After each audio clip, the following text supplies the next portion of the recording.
and there are 3 presentations today. My name's Paul Wood, by the way, and I'm a volunteer for the Urban Tree Festival, and we've got loads of other things on. Do check out our website to see if there are other events that we can tempt you to over the next 4 days, urbantreefestival.org. I'm going to hand over to Bridget Fox, who is the Regional External Affairs Officer for the Woodland Trust in the South East. So over to you, Bridget. Well, thank you, Paul, and thank you everyone at the Urban Tree Festival. Woodland Trust is delighted to be supporters of the Urban Tree Festival, and of course this webinar, one of many exciting events happening over the festival period. And as Paul said, I'm Bridget Fox. I'm from the Woodland Trust External Affairs team, and it's my pleasure to be chairing this webinar on mapping tree equity. And like all our allies, we're all about the right tree in the right place, and often that means places where trees have always been part of the landscape. But what about the places many of us live and work where trees and woodland may be more lacking? The Woodland Trust report on the state of UK woods and trees found that fewer than 1 in 5 of us have woodland within walking distance. And so we all need to think about how we can work better to ensure that everyone has the benefit and the beauty of trees and woodland where they are. And it's encouraging in my work to see more and more councils are embracing an evidence-based approach to tackling tree equity, whether that's a growing number of London boroughs who are mapping tree cover at ward level to inform their planting plans, or planning authorities like most recently like Crawley in Sussex, who are adding the Trust's woodland access standards to their local plans. It's a really encouraging trend.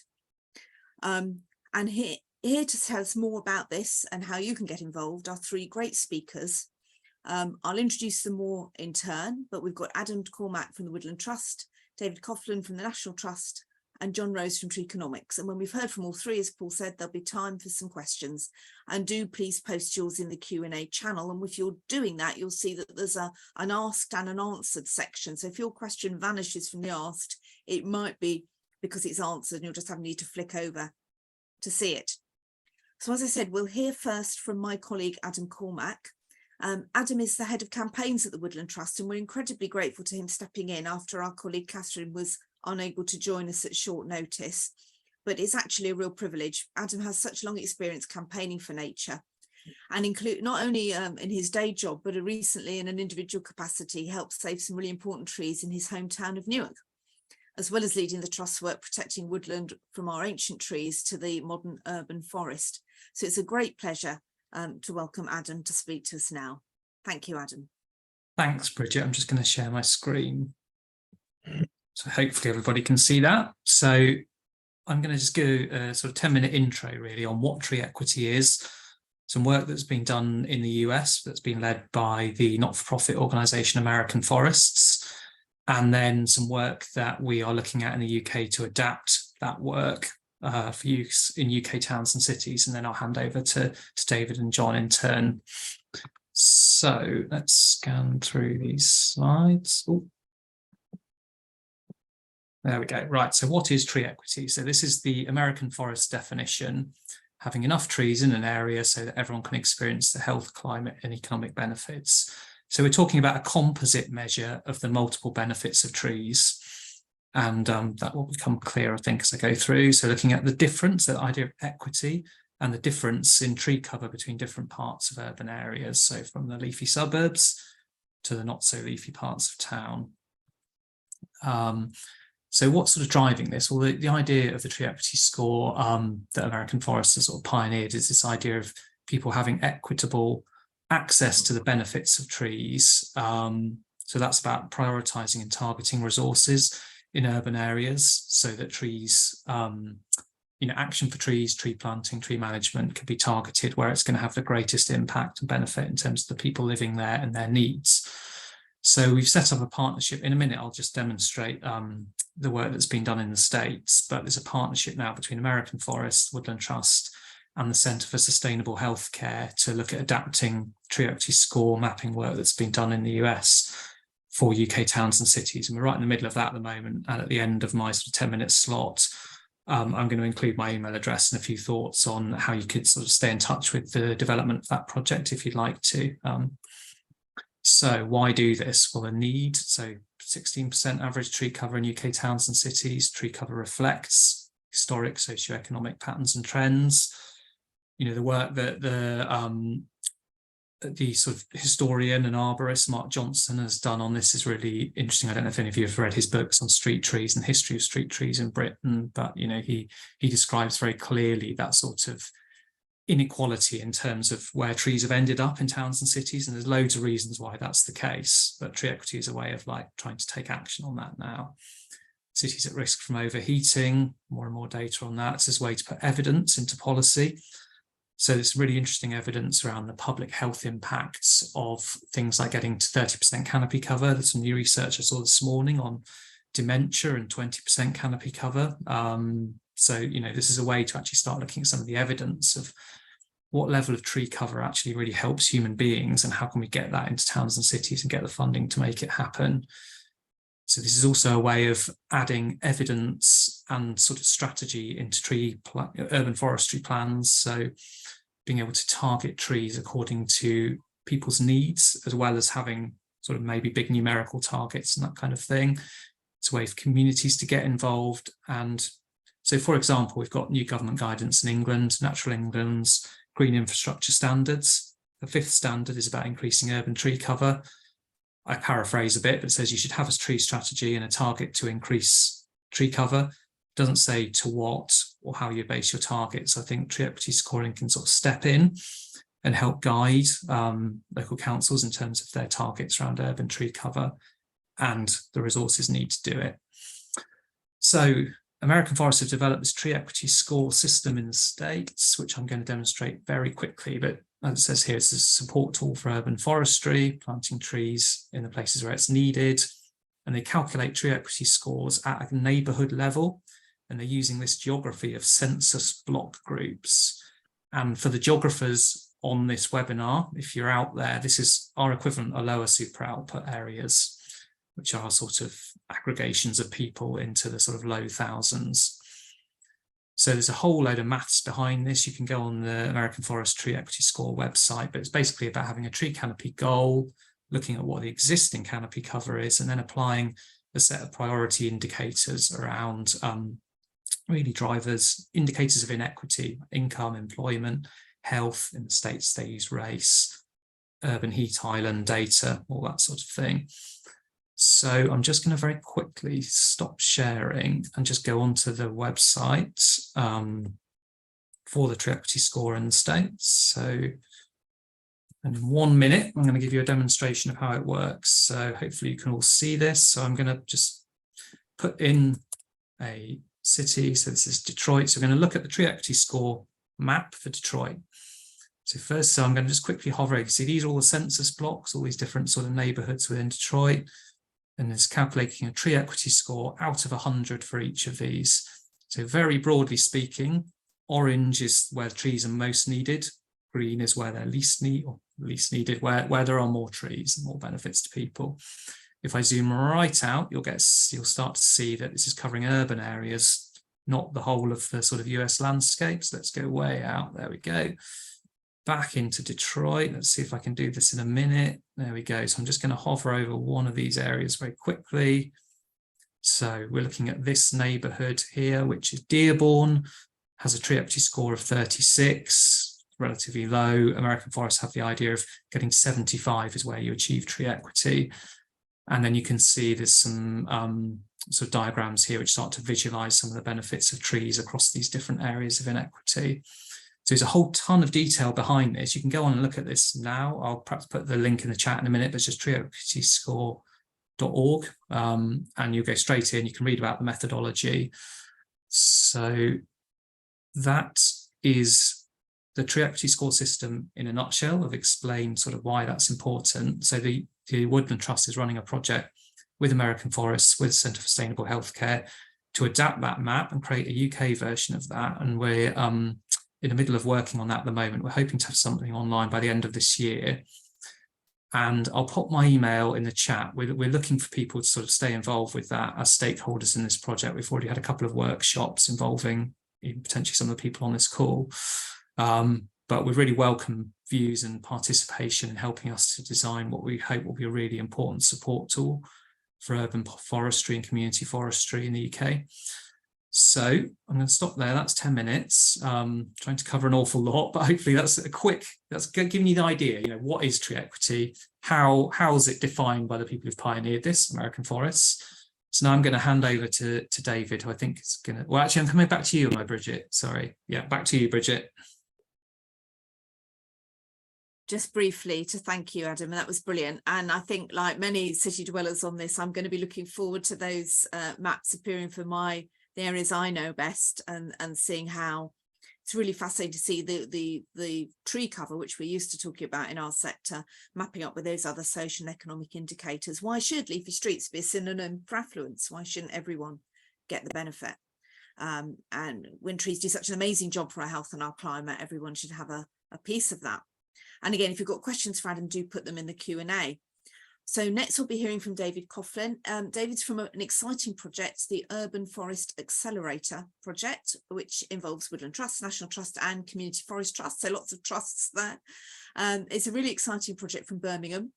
David's background is all about people and community engagement, and is leading the way on connecting people with the urban forest. So over to you, David.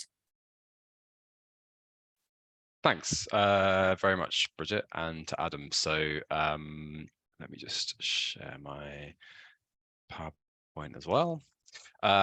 So yeah, hopefully this will build on what Adam shared with us about the national score for tree equity, working with American Forests. So as Bridget mentioned, I'm the project manager for the Urban Forest Accelerator with the Woodland Trust and the Community Forest Trust, and we're working with Birmingham City Council. So I'm here in a way to represent their work on tree equity so far. So potentially what would be a little bit helpful is some background on the Urban Forest Accelerator.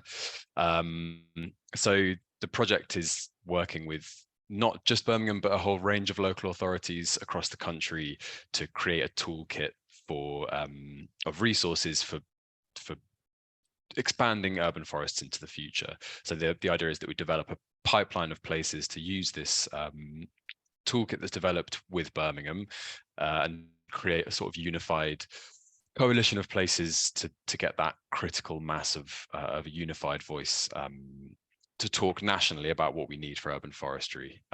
So there's a number of different themes that we're looking at. So from everything from finance to planting on private land, climate resilience, and as we are talking about here, tree equity. So as part of their urban forest master plan, Birmingham City Council have recognised the need to work towards environmental justice and tree equity. The city has a diverse population, what some researchers at University of Birmingham refer to as a super diverse city. So this is a combination of communities, both newly arrived and long-standing, which results in an unprecedented variety of cultures, identities, faiths, languages, and immigration statuses. So there are also some areas of Birmingham with high levels of deprivation. So importantly for this conversation, those areas of high deprivation often have lower levels of tree canopy cover and access to green space compared to the average. So these two maps here, you can see on the left, tree canopy cover, percentage tree canopy cover by lower super output area, which Adam mentioned, those geographical areas between 1,000 and 3,000 people usually. And on the right are the indices of multiple deprivation, all weighted equally. So that's education, income, employment, health, crime, barriers to housing, and living environment. So you can see from those two maps how closely aligned on the whole, not across the board completely, but how aligned the low canopy cover and the higher levels of indices of multiple deprivation. And also that scale there obviously represents that on that LSOA level, there's everything from 66% canopy cover all the way down to 4%, just within the boundaries of Birmingham. So the local authority in Birmingham, the City Council, in their Urban Forest Master Plan has recognised that needs to be delivered not necessarily through the equal deployment of resources, but as we're talking about, the equitable, targeted and prioritised delivery. So there's a plan and a commitment within this urban forest master plan to develop and use tools for assessing the local need for planting based on these various factors. So ultimately that strategy is about ensuring the planting and management of the urban forest can be focused where it's needed to deliver the most benefit for the most people. So as we've heard from Adam, that national tree equity score that Woodland Trust are working on could bring a standardized methodology across the country and consistent baseline data in towns and cities. What is happening in Birmingham, and this work was carried out by Birmingham tree people with Tree Plotter. So I can't take credit for this at all. I am representing it for them. I think Ian McDermott, I think it looks like Ian's in the call. So may have some comments or some questions on this. But the tool that Birmingham tree people have developed with Tree Plotter is akin to what American Forests have produced in their analyzer. So it's the next step beyond what Adam showed. And at the risk of sort of overloading everyone with demonstrations, I will also just show very quickly what the capabilities of that are. So hopefully you can see this. Bridget, I can see you. So if you can give me a thumbs up, that would be very useful.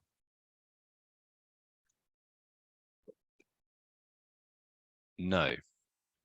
Okay. Maybe what I need to do is stop sharing that. Sorry, I can do this. Yep, great. Sorry, I was still sharing the wrong screen rather than my whole screen.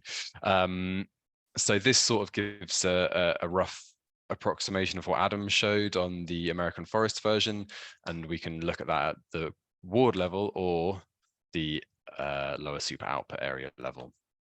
But then what this tool that Birmingham Tree people then allows you to do is look at each one of these indicators and adjust for all of these. So potentially we'd be looking to gain some support or get some funding for something around health. So we might choose air quality, so raise that. And you can already see how that's changing it. And we might include the urban heat island effect in there. So shift that up to a high priority. And then we could look at the index of multiple deprivation for health.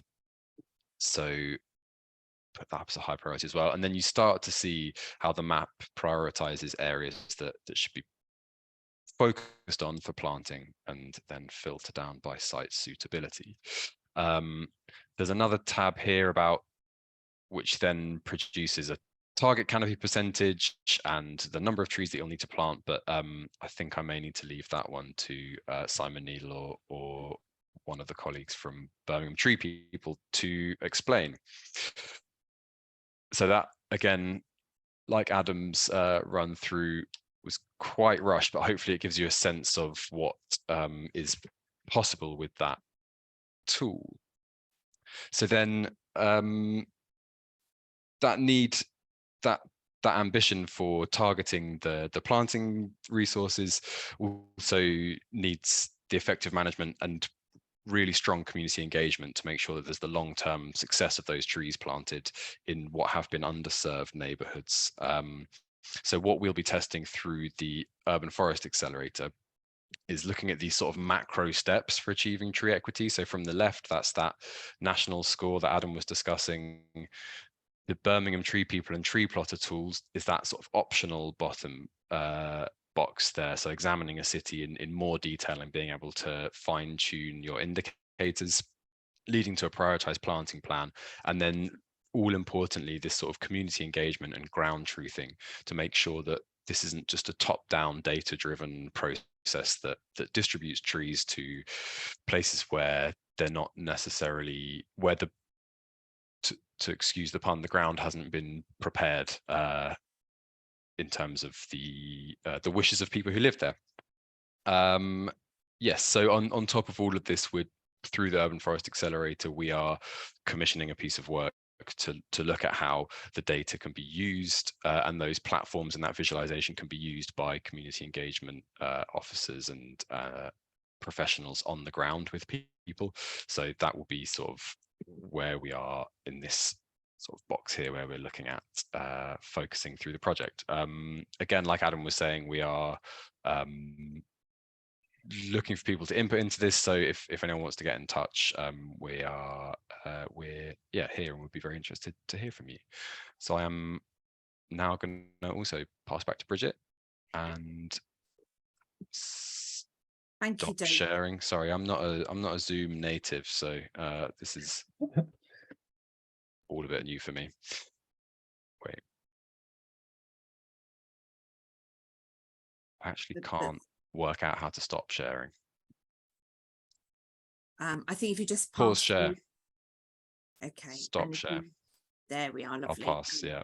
Pass it on. Okay, so yeah, no, but lots of food for thought there, David, and thank you. And I'm finding it really interesting to see the different methodologies for understanding the equity pattern in each area, but some common themes there. And I think a lot of people on the call will be interested to learn more from your lead, so that's good to see. And again, if you do have questions for any of our speakers, do post them in the Q&A channel. And now, last but not least, I'm delighted to have John Rose from Treeconomics, who's arguably written the book, or perhaps that should be the spreadsheet or the website, I'm not quite sure, on how to deploy mapping in the service of the urban forest and those urban communities. So he is the perfect person to be our final speaker. And looking forward to hearing more now from John. Thank you. Okay, thank you.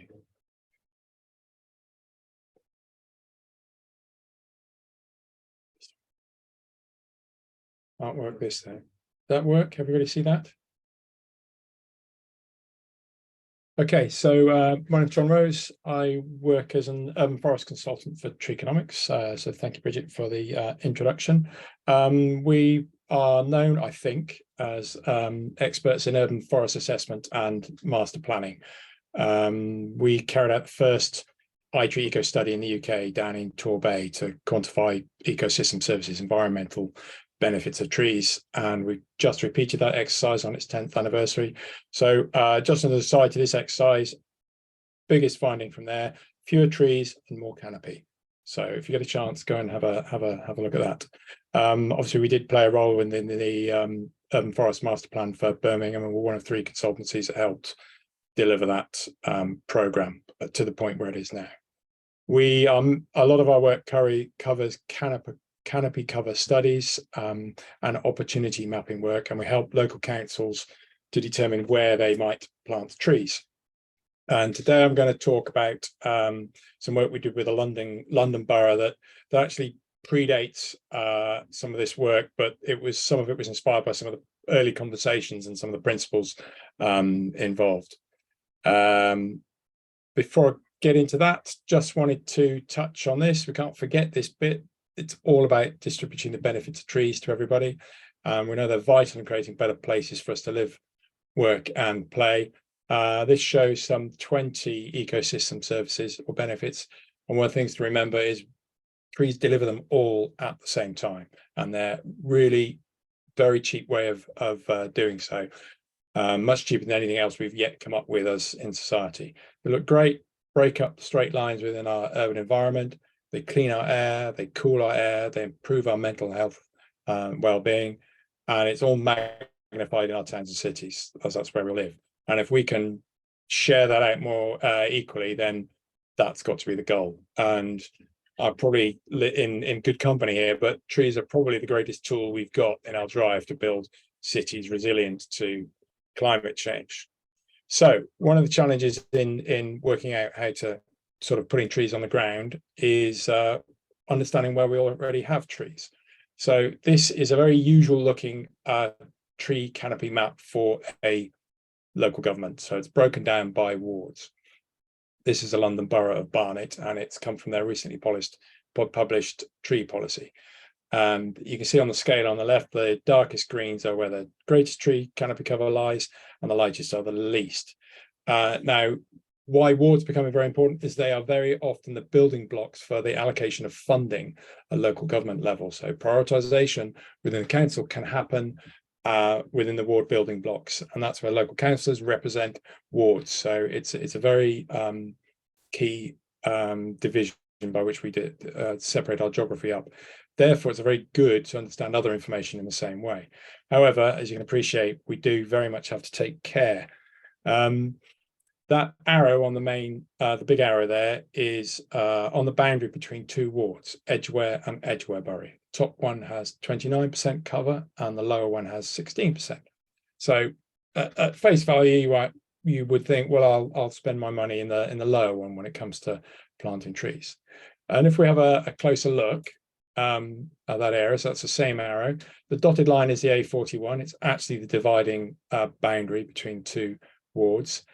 You can see even at this sort of distance of the satellite shot that, or the aerial shot, that the streets and houses in there are of a very similar makeup. If you stand on that road and look north or south, you'll see that there aren't too many trees in both of those streets, in those areas. To the right of the M1 there, that's running right to the middle of Edgwarebury, is a golf course set in woodland, lots of trees, and that is driving up that 29%, driving up to that 29% number. But the people living in the ward don't have any meaningful access to those trees, so it can be quite a misleading picture. So we have our nice map. It's broken up by our funding model at ward level. It's not really doing the job we wanted to do. So the arboricultural manager at Barnet challenged us to find a way through this, and in the absence of having the sort of tree equity tools, we came up with this. So street tree canopy. We drew the same map, focused just on roads and roadsides, including pavements and verges. So this is a picture of tree canopy just over those roads and roadsides. Doesn't include parks, woodlands, or even private gardens, just the streets.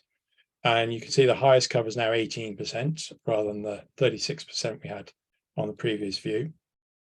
So if you're looking where to plant street trees, which was a challenge that was being examined at the time, this is a much better view. But it produces quite a different picture.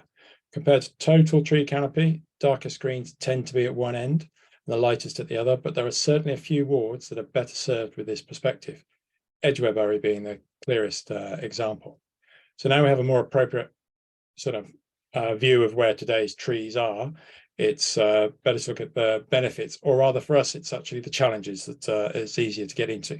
So in Barnet's case, we look at a subset of some of the challenges you've heard mentioned already today. So we looked at flood risk, and the darker colours are where the greatest flood risk is. It's not my area of expertise, and there are a lot of factors that go in, but trees definitely have a role to play, whether that's within sustainable drainage systems or simply intercepting rainfall as it hits the ground. We looked at urban heat island, and again, this is the relative balance between the wards for peak daily temperature. And again, it's within the local context of Barnet. If we were to drop this picture down on the Mediterranean coast somewhere, none of these wards would have dark colours in them at all. They'd all be at the light end of the scale. It's just the local perspective. Same logic was applied to air pollution. And within that local context, those 5 wards at the southern end are the ones that seem to suffer way more from air pollution than the rest. And then we put it all together. And this is where we come a little bit closer to where we've been talking today. So we broke up the entire borough into 20 by 20 metre squares, so 400 square metres, 20 metre size, and added up the scores for each of the parameters that we're dealing with on a weighted basis. And that weighting reflects the local priorities within Barnet. Another part of the country may place a greater emphasis on flooding, somewhere else on the heat. That's their choice. What we can do is to help translate those priorities into something actionable. So one step along the way for us was to create a hotspot map like the one that you see on the screen. And then we have to take this data, which is an aggregation of the urban challenges, and therefore by definition, the absence of benefits, tree benefits, if you will. And we put that together with our tree data, being nice and simple, because people, I find, like simple. We produced a chart like this. So we have our urban challenges on the left hand, on the vertical, so you want to be down the bottom of that, so low tree equity at the top, and our street tree canopy cover along the bottom. So you don't really want to be in the top left corner, you want to be in the bottom right hand corner. The bottom right, you have access to trees and you have access to the benefits of trees, and the opposite in the top left. And then we can just drop all the wards on top, and we end up with this type of picture. And this is from Barnet's Council Tree Policy for 2023. And interestingly, we can see that the 2 wards we looked at right at the start, Edgware and Edgwarebury, even though one of them has the lowest sort of street tree canopy cover level. They're not in band 1. They're not the most, they weren't deemed to be the most high priority areas to plant trees. So whilst they don't have the trees, they're also not suffering the same problems relative to some of those other wards. So Edgware is not as high priority as burnt oak or cricklewood, for example. Now, this project has enabled the London Borough to make resource allocation decisions for planting trees that take into account both that access and the benefits that the trees bring, using a model to do the job, which is the point. Tree equity is, for me, it's a really powerful concept. It can help connect tree benefits to many other societal goals we have to do with mental and physical well-being. In doing so, we do need to understand that those challenges differ as we move around the country, as do our views about what might be the most important thing to tackle. So I believe the work that's going on with the Woodland Trust has phenomenal potential to make trees a way more meaningful part of a lot of conversations and discussions we're having on many other agendas, especially those related to health. So I really look forward to seeing this happen. I think that's about 9.5 minutes. So that's me. Thank you. Thank you, John, and thank you all our speakers, not only for the brilliant sticking to time, but much more importantly for the fantastic content there. And really interesting to see that whatever the methodology we use, and there are different options there, we're all very committed to this, making tree equity more of a reality. And something I took away from John's talk was that sometimes just mapping at ward level, which is something tree economics has helped many of us do over the years, is no longer enough. And coming from London, I know that within each ward there are vastly disparate neighbourhoods, and great affluence and great poverty can be cheap by a jowl. So it's really interesting to see that breakdown. So thank you for that. Now onto the Q&A, and we've got just around half an hour for this. We may not need all of it, people, but very happy to get your questions, so you can post them in the Q&A. Now, one question that has already been asked and answered in writing, but Adam, I think it might be worth doing that orally as well, if that's okay with you. Sure. Was the question that John Francis asked. Obviously we start off looking at an American model, and he was and then we heard from two more British based models, but he was asking about how we might apply that better to the UK context, and I wondered if you wanted to expand a bit on that.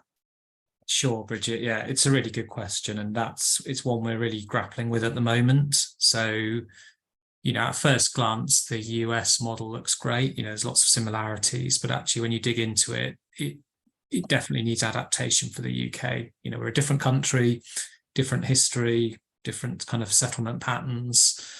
So I gave the example in my written response to your question of population density. So that's part of the tree equity score methodology. There's an adjustment of population density to kind of avoid creating unachievable, unrealistic sort of targets.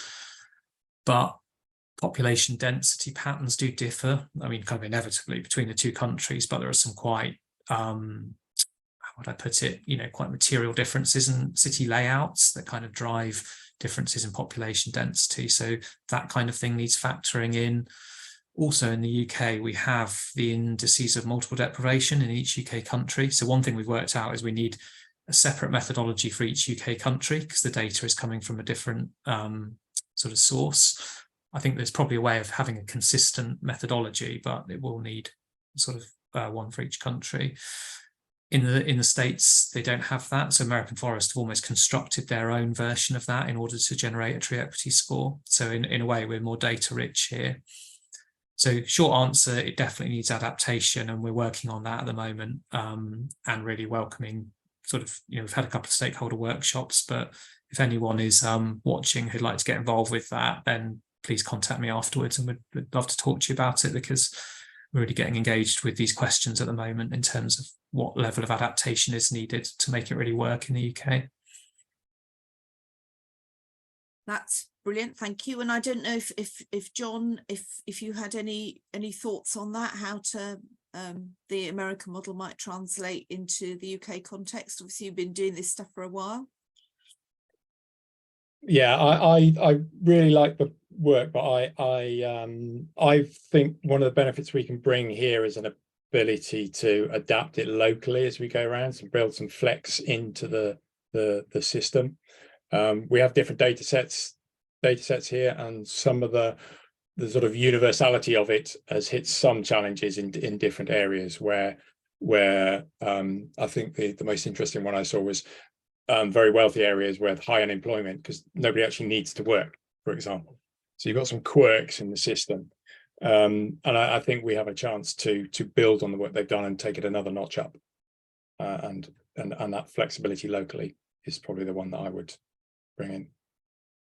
Thanks, that's a good point. And I'll ask David just one moment. It reminds me of some work I was doing with, I won't name it, but one of the coastal local authorities, and they were saying that they mapped their tree cover, but they'd found that the communities which had the lowest tree cover didn't want any more trees because they'd all bought their homes for their sea views. And if the council came along and said, we want to plant some trees in your street, they would say, no, we don't want trees here. So that community engagement side is important as well, and understanding the scene on the ground. David, I didn't know if you wanted to reflect on that, because obviously you've come at it very much from a people engagement point of view. The data is important, but is it all about the data?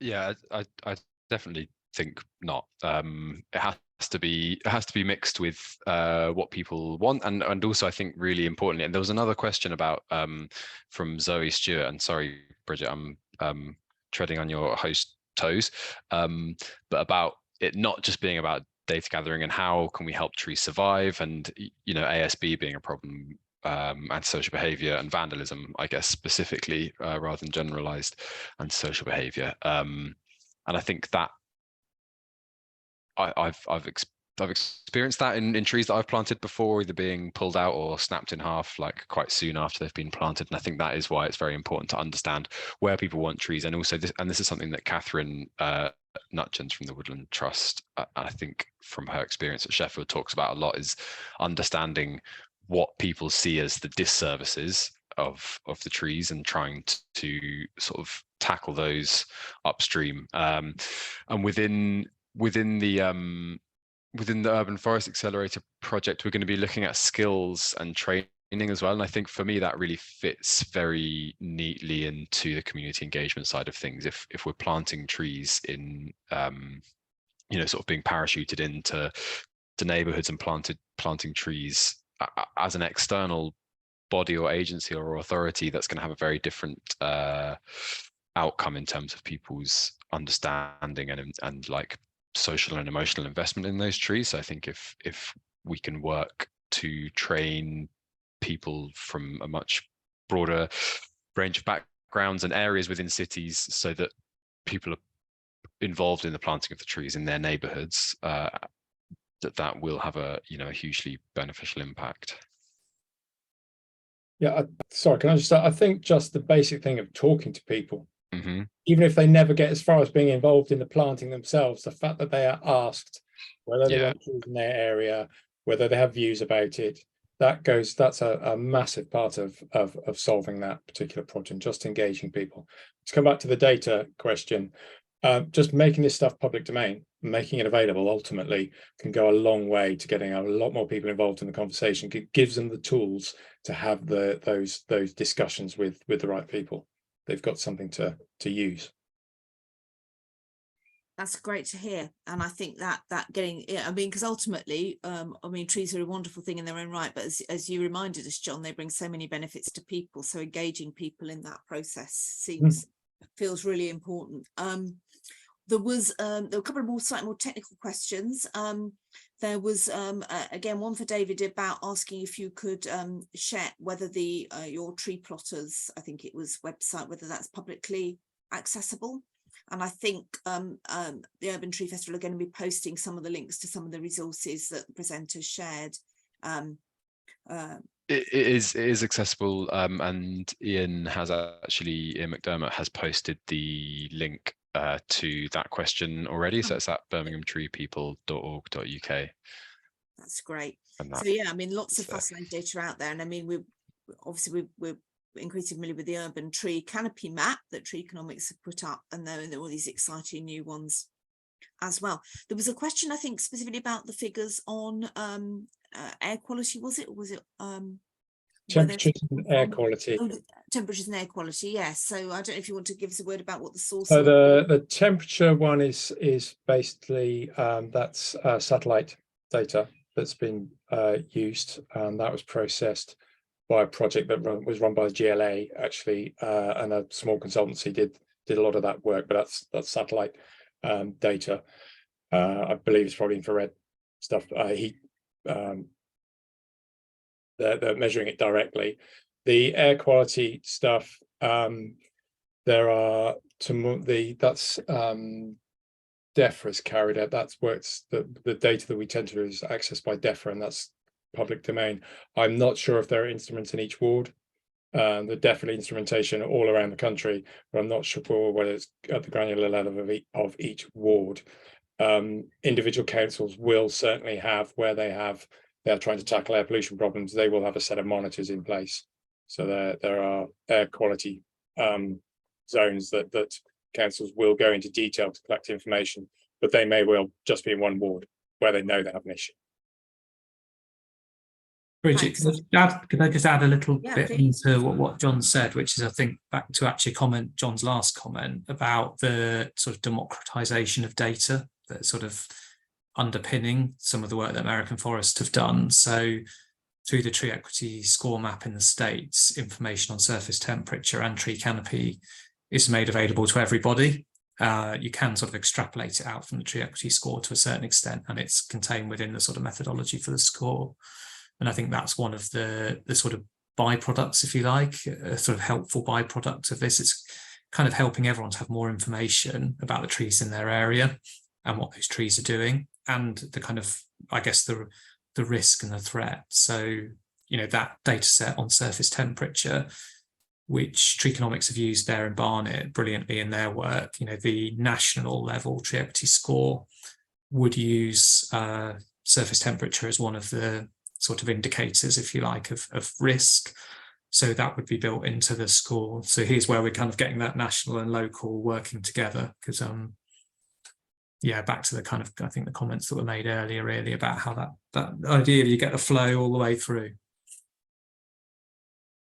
That's really helpful, thank you. There was an interesting comment in the chat I picked up from the Q&A I picked up from Mac about you know, not every area that has low tree cover will necessarily be of low environmental quality. There are other habitats out there, and I know in the wider southeast we have areas of chalk grassland, and then in the, you know, areas of peatland in other parts of the country. And I suppose obviously we're talking about urban environments here at the Urban Tree Festival.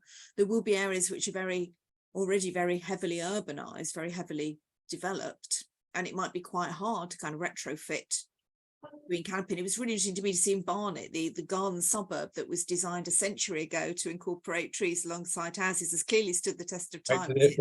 Scored the best on all your indicators. Yeah. But I'm wondering, you know, what can we do with the high density and you know, we're seeing regeneration schemes which are now about cramming in even more housing and losing trees in the process. The reality on the ground isn't always delivering in practice what we're advocating for. And any thoughts on how we can address that? Personally, it has to be part of the scope right from the off. Day one, you are building a green infrastructure into this new development, and that if that's the challenge that everybody's set, it is entirely possible to come up with good workable solutions. And we need to bear in mind that part of that solution, as we all know, is hanging onto the trees that are already in existence. The good, healthy, big ones is a key requirement. And if it's part of the design brief from the off, it can be done.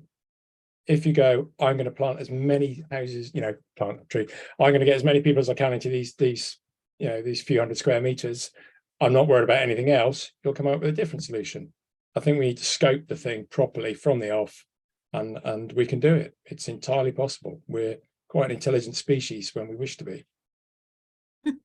Yeah, I think John's definitely right. For new developments, definitely in the planning stage. I spoke to someone from Devon County Council, and they had requirements in the design codes for new developments, which they said were very, very unpopular with the developers, because it meant that their reserve matters would just be refused if they didn't have the specific number of trees in. But where it has been used compared to the developments where it hasn't been used is the canopy cover at the sort of inception is much higher where they've managed to use it in design codes in the planning process. I think the retrofitting into hard landscapes is another matter.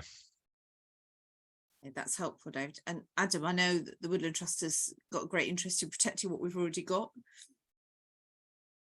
Yeah, I think John's covered that. I mean, the point, you're absolutely right. Which, I mean, that, you know, that's like number one priority, isn't it? Hang on to that, those big canopy delivering big trees.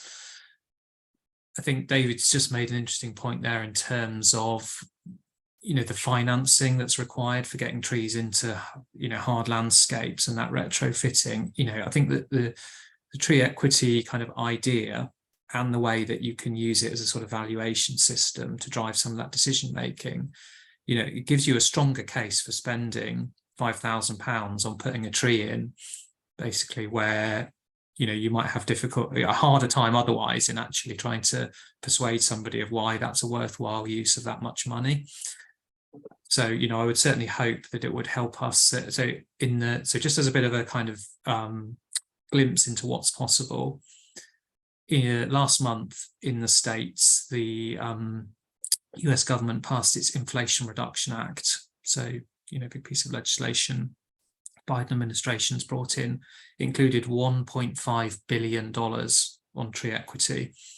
So that is just a huge injection of funds into urban forestry programs across the states. So, you know, that's a bit of a vision of what's possible, really, in terms of investing into urban areas and giving cities the money they need to get trees in where they're most needed. You know, that's the dream. We might be a bit of a way off that, but, you know, let's be inspired by our kind of colleagues elsewhere and what they're doing. Thanks, that's really good to hear. I know a lot of people on the call like me will spend a lot of time engaged with local planning policies and local planning applications, and it's good to have that sort of inspiring context for some of the slightly dry policies. We're moving towards the end of our session. We've got a little bit longer. I just wanted at this point to send a shout out to the Urban Tree Festival team who are posting all the links in the chat. I hope people can see those that our various speakers have referenced, so that you should, hopefully you've got access to those. And also to my colleague Sarah Shawley from the Woodland Trust, who's been helping marshal the questions. And there's still time for a couple more questions if people have got them. I'm just looking to see. I'm not sure we've got any questions we haven't already managed to address, so maybe I can go back to our panelists and ask each of you to say a bit more about perhaps how people can, what you see as the next steps for what you've been working on, and how the people listening can get involved if they want to do so. So perhaps take you in reverse order of the speakers we heard. So I'll go to you, John, first of all. All right. Next steps for me after, I mean, the type of work we're talking about there is we allocate our, you know, funding for where we want to go and plant our trees, but we actually, and it's already been mentioned, hard landscapes and retrofitting is the big challenge. It's easy to plant in the grass areas, but they also have their role and their uses too, those green open spaces. So understanding where we can plant in the hard landscapes, understanding that our pavements need to be so wide enough to get wheelchair access up and down. We have other issues. We have cars. We need to kind of take that conversation. But anyway, retrofitting, understanding where we can actually plant, given all the physical constraints that are in the hard landscapes to make that work. And bearing in mind, we're digging up roads all the time. When we are spending the money digging up the road, why don't we have a running agenda of going, right, we're going in, we're spending the money, the time and the effort. Now's the opportunity to go and get the trees in alongside that work. We close the roads, we're creating a mess. Let's do two jobs at once. So I think we can get a bit cleverer with that too. I love a practical point, John. Thank you. David. Yeah, I think that the next step for us, apart from what I've spoken about in terms of the testing in Birmingham, I think is sort of related to something that John mentioned earlier about and Adam, about the democratization of the data and sort of presenting it and making it open, and that really empowering people to understand their local environment and how they can sort of advocate for that. And I think that for me, one of the areas that is going to be interesting is trying to like go a step beyond that and work out that, you know, if we publish data about the urban heat island effect and air pollution and tree canopy cover, there's going to be a certain group of people, like people who join a webinar at 1 o'clock on a Wednesday lunchtime, who'll be fascinated by that and spend the time to go and look at it and use that information. But all of the people that aren't already engaged, how do we sort of put that data into their hands through, exactly like John said, through those just those very basic conversations that we need to have with people? How do we sort of like put those on steroids in a way and using that data in a way that's like open and and sort of truly empowering as well. That to me feels like a very interesting topic that will be relevant both for urban trees and broader green infrastructure and I think just general sort of planning and city development. So that feels like it could be something that we draw out of this that has much wider applications. And someone also asked Jitesh asked a good question, which felt like the questions they always ask at the end of like a question time and stuff, like a slightly fun one about the canopy cover where people live. And I just posted a link to it of the forest research mapping of that's crowdsourced mapping of tree canopy cover across the whole country in cities. So if you want to look at that, it's quite interesting to go and find where you live and how your canopy cover is. Anyway, sorry, Adam. So go absolutely, Adam. Okay, so the project that I outlined in terms of the adaptation of the US tool that we're working with both David and John on in different sort of capacities. The next steps there, we're in the middle of working on defining a tree equity score methodology and working with American Forests, also the Centre for Sustainable Healthcare. So I think if there's anyone kind of watching who'd like to get involved, basically stay involved with that project, we're building a sort of stakeholder email group to sort of stay in touch with and invite you to do things like test early versions of maps, comment on some of the kind of key features, that kind of thing. We're also going to be testing that in some cities this year in terms of looking at the scores and doing the sort of what we'd call like the ground truthing. Do they make sense in real life? And is it helpful? So if you're watching and you think, oh, that's something I'd like to get involved with, please do drop us a line, and then we're working towards a sort of launch, hopefully, of a map similar to the US one towards the end of the year. But that would depend on quite a lot that needs to happen in between now and then. But we're roughly on track for that at the moment. That's brilliant. So it's clear the conversation doesn't end here. There's lots more good that can be done. So watch out for all our organisations releasing more information on those exciting mapping tools. And Mac, I saw, enterprisingly posted in the chat that if you want to get involved in Birmingham on the ground with the Birmingham Tree People, and other such networks are available. If you prefer your ancient trees, you've got the ancient tree inventory. You can volunteer mapping that with the Woodland Trust. There's lots of great opportunities to get involved. So just in the very short time left before this hour's gone far too fast, I'd like to again thank all our speakers and the amazing team at the Urban Tree Festival and my aide Sarah Shawley. In the Q&A and chat, I hope you can see links not only to the fantastic resources that our great speakers have shared, but also some of the other exciting events coming up at the Urban Tree Festival this week. It really is a tree festival. No, there's in-person events, but lots of fabulous webinars as well. And this time tomorrow, we'll be talking about the London Urban Forest Partnership, for example. There's lots more out there.